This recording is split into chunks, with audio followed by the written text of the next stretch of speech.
So today in this video, I'm going to talk about AI book business that I was building from scratch. And this is going to be a part 2 of where we're at, what we're doing, what happened, and all the lessons and mistakes and what worked, what didn't work, and all those things. My name is Bishal. I make money selling info product. This is one of my accounts. As you can see, we have purchases in here. Today, we've done over $1,500 and last 7 days, we did $10,000. In the last 12 months, we have done more than $400,000 in revenue, and we're growing, we're scaling, we're launching more offers every day. We have multiple offers at the moment, and I made a video launching this beekeeping offer, and I'm going to expand on that, what happened, what we're doing now on that offer. So let me show you the funnel and let me tell you what happened. Well, as you can see, even for the last 30 days, we still have a couple of purchases. We have 3 purchases, but the thing is that we stopped running the ads. It's because the funnel was not profitable as much as we like at all. And there were some things that did not work. That was kind of disappointment.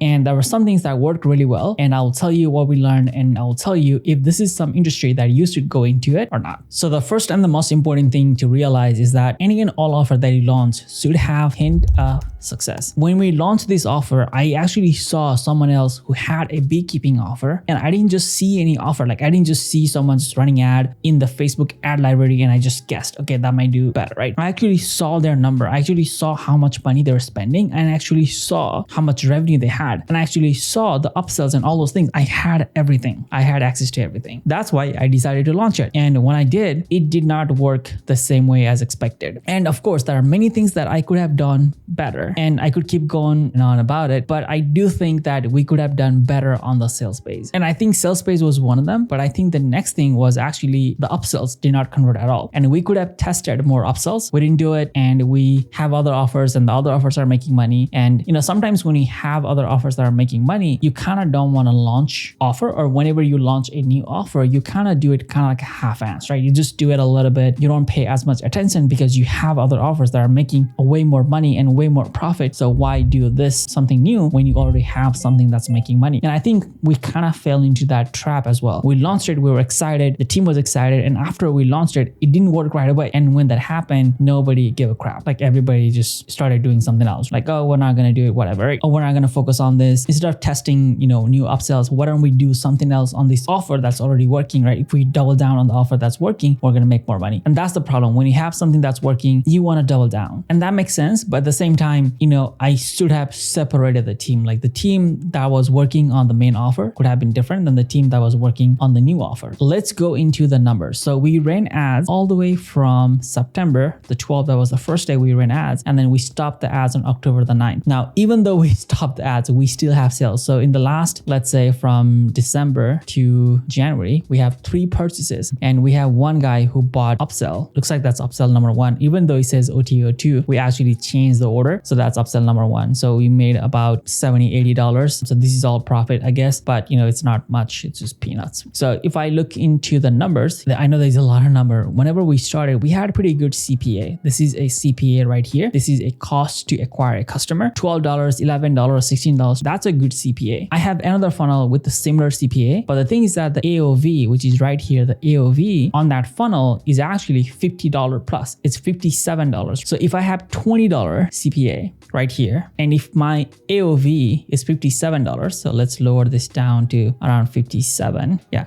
So if my AOV is around $57, that's a ROAS of 2.89. So if I have a ROAS of 2.89, I'm making money, which means, every dollar I spend on Facebook, I make $2 or more. And that's great because I can spend $100,000 and make $200,000 in profit. All right. So that's crazy. And the same numbers did not apply. The AOV was insanely low. As you can see, the AOV here, like this is the number. I know there's a lot of numbers here, but you need to have a number. You need to track everything. And when we started adding upsells, I think we started adding upsells around end of the September or maybe early October. When we started adding upsells, there is $31 AOV, $15, $12, $23, $9, $17, $15, $11. The AOV just didn't go up at all. Like people were not buying upsells at all. Like we had people buying the front end. They were buying the product, right? They were buying the book, right? So since we're selling a book, they were buying the book, but they were not buying any upsells. And that's a bummer. For some reason, people did not want you to buy any upsells. Because of that, the numbers, the math did not work at all. This was a very, very promising funnel, but it just didn't work at all. And to be honest, I still believe that we can make this work at this moment because we have other funnels, we have other things going on. We just think it's not worth of our time. And even though the funnel is still there and we may still have some emails going out, people are still buying the product. Actually, people like the product. We haven't had any chargeback at all. We haven't had any refunds at all. People actually like the product. People actually want this, but for some reason, people don't want to buy any upsells. And to be honest, to be fair, it's our fault. We did not test enough. We just had a couple of upsells and we just didn't do a better job at all. I think this funnel will do really good if you have a popular YouTuber, like let's say beekeeping for beginners or something, right? Let's say you had this guy, beekeeping made simple, this girl, right? If she or he was the guru on this course, it would do really, really well because we know people want it. People are buying the front end product. The cost to acquire a product is really cheap. So if somebody could actually find a guru like that, if somebody could find like partner up with this guy, right? Or partner up with this girl, right? Partner up with somebody else, then you could actually launch the exact same funnel and you could actually test more on the upsells. As soon as those guru, those people, the influencers, they become the face on the upsell. They're like, hey, you just bought the book. How about you buy this? How about you buy that, right? As soon as they say that, people are going to trust more. People are going to buy more. And people can also verify. They have videos on YouTube. This is a trustworthy person. They definitely know what they're doing. So I should buy from them. I don't think the problem was mainly on the sales base. It was more on the upsell. We could have done a better job on the sales base. Let's be honest. I look at the numbers and I see that the CPA is kind of up and down. CPA is cost to acquire a customer. We have CPA $66, $20, $9. It's kind of up and down. That's too volatile for me. I want the CPA to be consistent. Now, it's not possible to have like $20 CPA all the time. $9 one day and $66 the other day, that's just too much. So that was also the other factor. But I know that if we had a guru or somebody else in this place, I know it would have worked really well. So let's go into the ad account. As you can see, this is the ad that we used to run ads, and I will show you what we did, what we tested. So if I look into amount spent,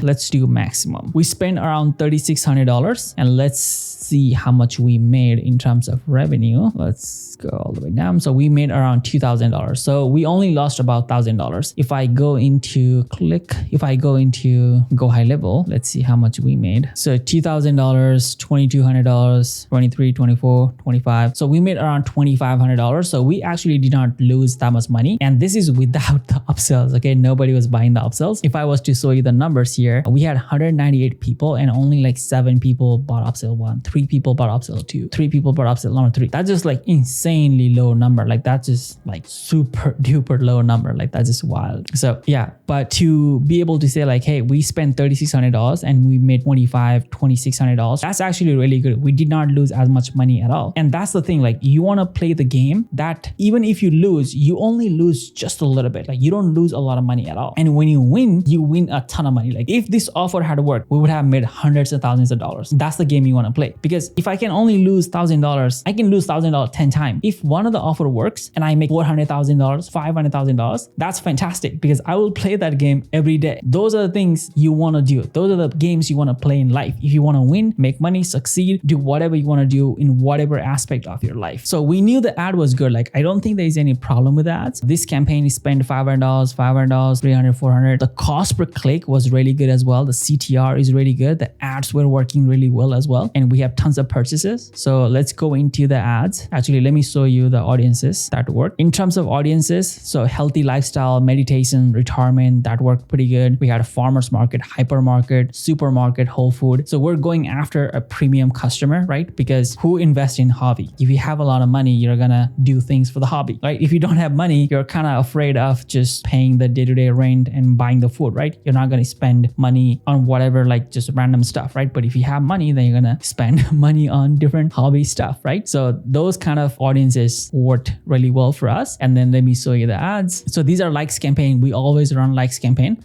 That is not the right ad. So this is the right ad. So this is one of our best ad. It was just a simple beehive, a simple image, and then simple headline and primary text copy. And yeah, simple. Like this is real image. This is not AI generated. It worked pretty good. Like people loved it. People shared it. Like we had 10 shares, right? We had 65 likes. It was fantastic. So that's great. Let me show you my second best ad, which looks like the same ad. So it looks like the headline is different. Let's go into a different ad that worked. So this is the other ad that worked pretty good. As you can see, this was different because sometimes like we have ads with arrow and we have nicely designed images, we have big text, right? Those ads do really well. But here it was kind of interesting, like the simple images were doing really good. So that was kind of fascinating to see as well. But yeah, these are our best ads and they were good. Like, you know, they had really good cost per click. They're like 39 cents cost per click. That's like insanely cheap, right? This one has $1 cost per click, 6.45 CTR. That's a really good number, right? So we knew we had ad. We knew it was gonna work from the ads point of view because we always test from the ads, because there's ads, there's marketing, there's message, there's offer, there's a whole bunch of different factors. But when you have ads working, you have the right messaging. And then now we had to figure out the funnel, and we're pretty confident. We just didn't do it as of a good job, to be honest. Maybe if you want to launch it, you have my permission, go launch it. But I think after watching this video, there's going to be multiple people who might try to launch it. If you do launch it, I say you find a guru and you partner up with them, and it might just work really well. So if you like this video, let me know in the comments down below so I know I can make more. And if you want to connect with me, reach out to me on Facebook. I recommend going to my channel and watching more videos like this. Take care. Bye.